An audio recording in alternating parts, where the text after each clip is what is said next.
Corla.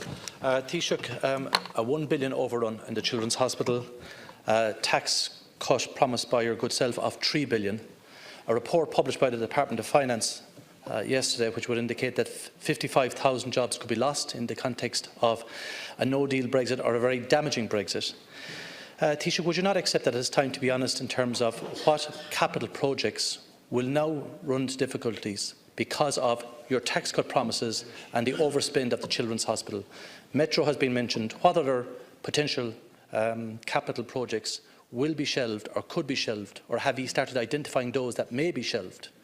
Bearing in mind, Taoiseach, we're entering into an electoral cycle, and I'm quite sure over there you don't want to be the bearers of bad news, but honesty on the issue would be very much appreciated. Deputy McGrath on the same issue. Yes, we, Rural Independents, had a motion down here on the 29th of March 2017. We pointed out all the failures. So actually, we're like prophets, as it turned out, which we never claimed to be.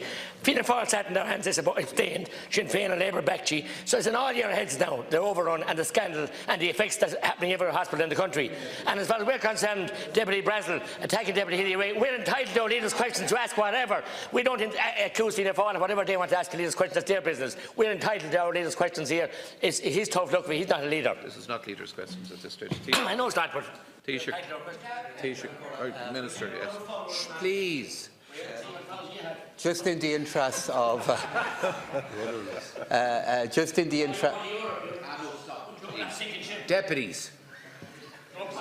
No, wait. Please, now. Please. Stop. Minister. Can we have... No, please. You're really bringing the House into... You're bringing the House into disrepute, please. Please. Will you let the Minister answer? Let the Minister answer. Minister.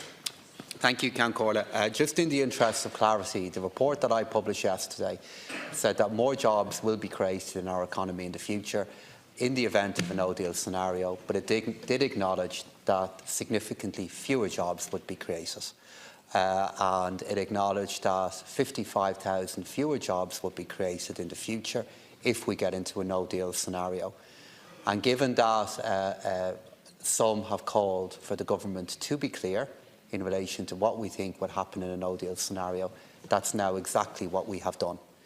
In relation to the point that has been made in relation to the National Children's Hospital, I'm currently working with all of my colleagues in government to be clear on how that cost will be managed.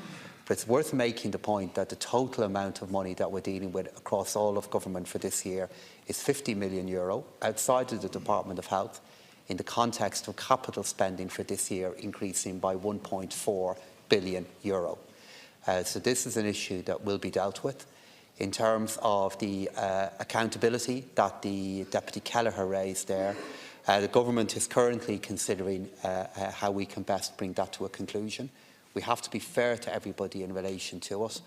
And in relation to the sequencing that Deputy Kelleher raised, I think what is important to emphasise is the first priority that we had was to try to make a difficult decision in relation to the National Children's Hospital, which we have done, because I strongly believe, as Minister Harris said yesterday, if we had not made the decision that we would not have a National Children's Hospital available for a number of years to come, and the people who would suffer from that decision would be children. Thank you, Minister.